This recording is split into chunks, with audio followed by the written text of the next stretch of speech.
This time on Film Ranker, we are counting down the king of family-friendly spookiness, Tim Burton. Get ready for a lot of scary trees and black and white stripes as we run through all 19 of Burton's films from Pee-wee to Dumbo, ranked from the forgettable misfires to the quirky classics. Planet of the Apes.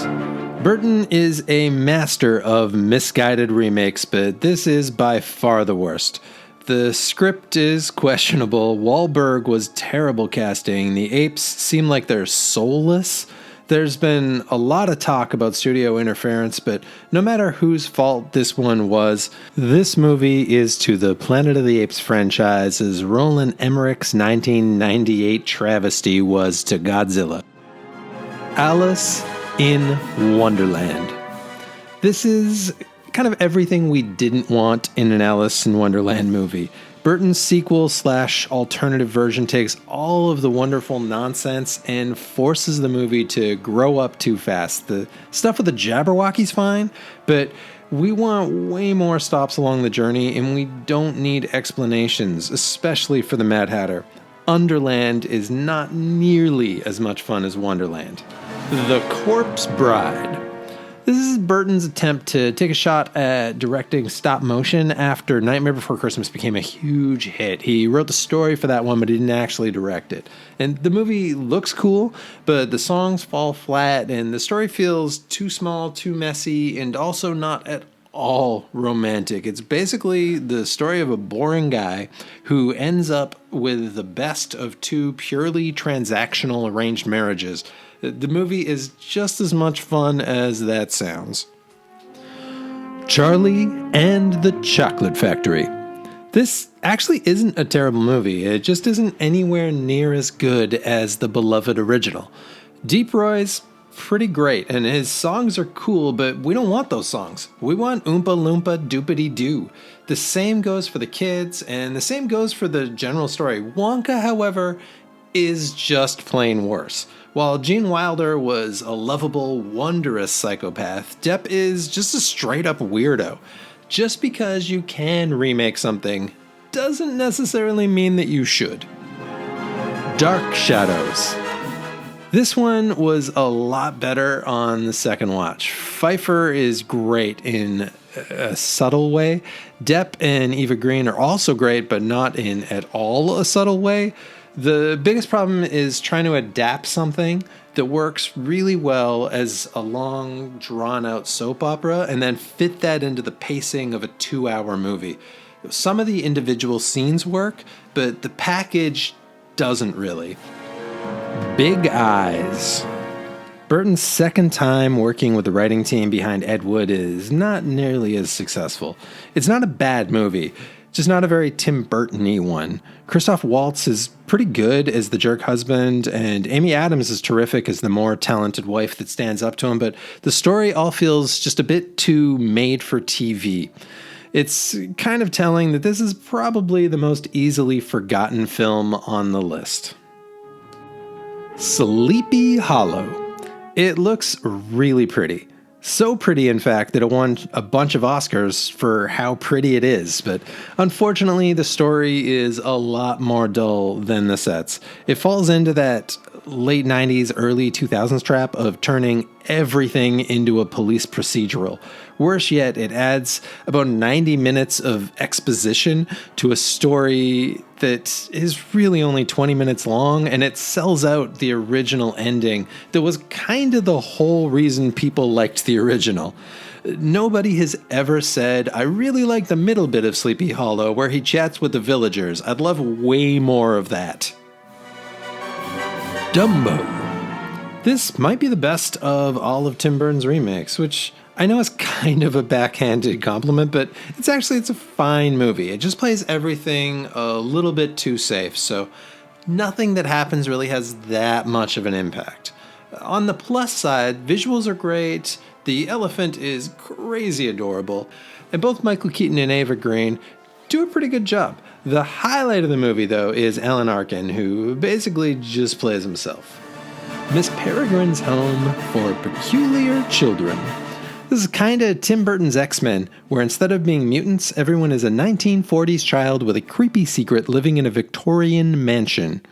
The mansion and the island where it's on is actually where the movie works best, with its creepy secrets and submarines and Eva Green being campily dark. Once the action gets moving and the kids move off of the island, Burton feels a little bit out of his element, especially without Danny Elfman, who's absent from this film, to help give things the weight that they really need. Mars Attacks. In a BoJack Horseman-esque move, this movie is based on a line of 60s bubblegum cards, and to Burton's credit, he stays true to the goofy spirit of that decision. This is Burton's loosest film, with a fantastic cast that seemed to be having a lot of fun with it. Sometimes it works, like Michael J. Fox, Pierce Brosnan, and Sarah Jessica Parker's love triangle. Sometimes not so much, like Jack Nicholson playing two characters who are surprisingly both just Jack Nicholson, or Tom Jones, who isn't believable enough, even though he is playing Tom Jones.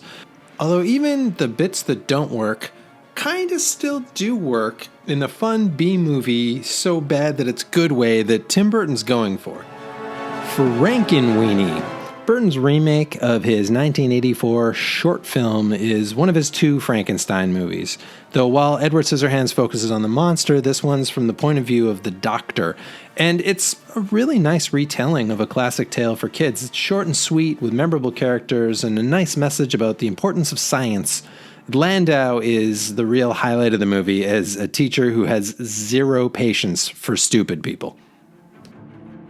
Sweeney Todd. This is another one that fits perfectly into the Tim Burton style.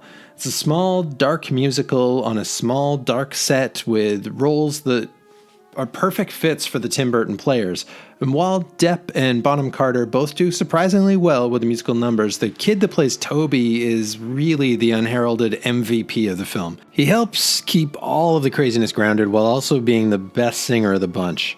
The movie may cut the Sondheim original a bit short, but as far as cinema productions of musicals go, it does a pretty decent job. Big Fish. Although Burton loves small claustrophobic sets and dark themes, some of his best work comes when he works against type. Ewan McGregor is great in this as a kind of if Forrest Gump was the coolest guy in the room character, and the fairy tale quest is fantastic. Where things sadly fall off the tracks a little bit is in the overarching father and son story, which again is well written and could have been the basis of a really wonderful film if it wasn't undercut by Jim Caviezel kind of sucking the life out of every scene that he touches. In a movie that's about the hidden magic and everyday life, it's kind of tough when one of your leads just doesn't have that spark. Batman. This movie brought Batman and superhero films in general back into the mainstream, and while it's still a good movie, it hasn't aged that well. After the rad animated series and the Nolan films, this one just feels a little bit too small, and it has too little actual Batman. Of course, the Prince soundtrack's still a classic, and both Keaton and Nicholson do a great job with their roles. They really provide the inspiration for all of the later performances that would kind of overshadow them. Batman Returns. It does suffer from the same claustrophobic feel of the first. Like, is all of Gotham just one city block and a cemetery? But it does build on the original in a lot of ways, and Pfeiffer steals the show as the inappropriately too sexy for a PG film version of Catwoman. The pace is a lot better in this one. It basically starts at a run and never lets up, with Pfeiffer, Keaton, DeVito, and Walken all keeping the ball in the air. This movie is still in the top 3 Batman movies ever made. Edward Scissorhands. This is the epitome of a Tim Burton film. This one brings together the blue-skied pastel suburbs and the gothic castle on the hill into one tight cul-de-sac of a story. Depp is fantastic as Frankenstein's monster, but it's really Diane Wiest and Alan Arkin that steal the show as the parents of the modern nuclear family. Burton hit the perfect adult fairy tale tone with this one, and Elfman's soundtrack takes it from great to classic. Peewees Big Adventure. Burton's first feature film is both his funniest by far and a masterclass in how to make a road movie. It takes the heart of what made Pee-wee's Playhouse so great and moves the insanity into the real world. It's a perfect kids movie for adults that kids are still going to like. The pacing is so good, both in terms of the action and the jokes. It never stops being interesting, it never stops being funny, and it's all of the little touches that make it work so well. The weird little asides like Amazing Larry, or the waiter who's wearing platform shoes, or pretty much every part of the Alamo tour. It's such a great example of a director taking what should have been a tough assignment and just knocking it way out of the park. Ed Wood. This is Tim Burton's most grown-up film. This is the closest he's ever gotten to winning an Oscar. Burton takes all of his classic tropes and he just makes them a little bit classier. This is also Depp's best role. He sets a perfect tone as the optimistic dreamer who inspires his team of John Waters-esque outcasts, and obviously Landau is also wonderful. The movie got bounced around a bit because Burton wouldn't agree to drop the black and white, but his persistence was definitely worth it as the film looks beautiful. Beetlejuice.